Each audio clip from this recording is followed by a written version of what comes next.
Je lis du livre de Matthieu, chapitre 24, au verset 46, ce qui suit. Heureux ce serviteur que son maître, à son arrivée, trouvera faisant ainsi. Prions. Notre Seigneur et notre Dieu, nous venons une fois de plus vers toi en ce début de journée, car nous réalisons que dans ce monde enténébré, nous ne pouvons rien, nous ne sommes rien sans ta présence. Que l'Esprit nous dirige dans la connaissance de toute la vérité et que nous puissions t'entendre nous parler, nous t'en prions, au nom de Jésus et pour ta gloire éternelle.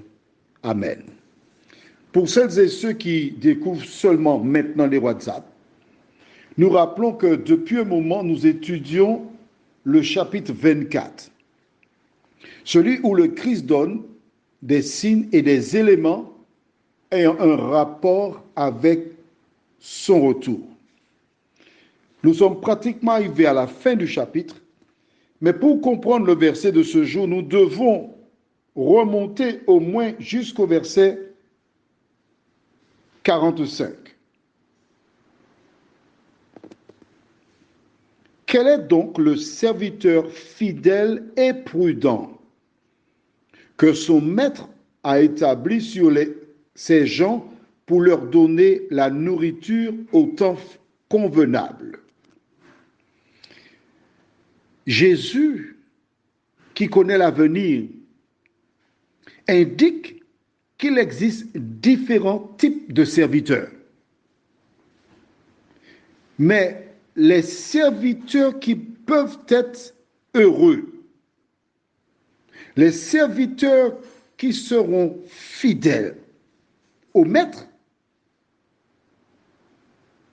ces personnes, que doivent-elles faire? La Bible est formelle. Ayant été établi sur les enfants de Dieu, ayant reçu une mission, ces personnes sont appelées à donner la nourriture appropriée au temps convenable. C'est intéressant. En effet, nous savons que lorsqu'un enfant naît, il reçoit exclusivement que le sein. Et au fil des jours, des mois, on passe au biberon. Et certaines mères qui veulent passer des nuits agréables ne manquent pas de mettre de la farine dans le biberon pour épaissir, de telle sorte que le bébé ait l'estomac bien calé et qu'il dorme toute la nuit.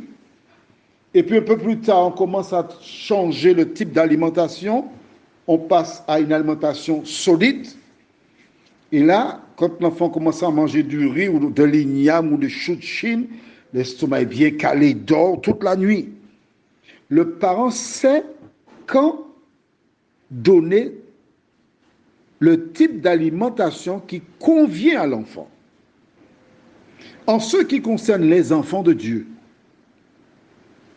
l'Éternel a établi des femmes et des hommes qui ont une mission: avertir le peuple du temps dans lequel nous sommes, préparer le peuple afin que ces personnes soient sauvées au retour de Jésus. Donc, bien, il les a établis pour donner une nourriture au temps convenable. Dans quel temps sommes-nous actuellement? Nous entendons toute espèce de philosophie. Des personnes font des découvertes. Des enfants de Dieu sont trompés, partent dans toute espèce de direction. Mais fort heureusement, l'Éternel a ses ouvriers qui sont là pour avertir le peuple, donner l'alimentation convenable afin qu'ils ne succombent pas aux tentations que l'ennemi placera devant leurs pieds. Mais attention, n'oublions pas que le juste vivra par sa foi, c'est-à-dire que nous ne devons pas attendre que quelqu'un vienne nous dire ce que nous avons à faire, parce que Dieu a mis à la disposition de chacun sa parole, la Bible, et le Saint-Esprit qui nous conduit dans toute la vérité. Prions. Notre Seigneur et notre Dieu, tandis que tout s'écroule autour de nous, tandis que les hommes ne savent quoi faire. Nous te bénissons, nous te louons, ô Éternel, parce que tu as placé devant nous un chemin et tu nous invites à prendre la parole, à la lire, à ne pas nous contenter d'entendre la philosophie des hommes qui mettent en place des stratégies parce que nous croyons que le Saint-Esprit, c'est lui qui fait toutes choses. Bénis tes enfants, nous t'en prions. Au nom de Jésus et pour ta gloire éternelle. Amen. Je te souhaite une bonne journée.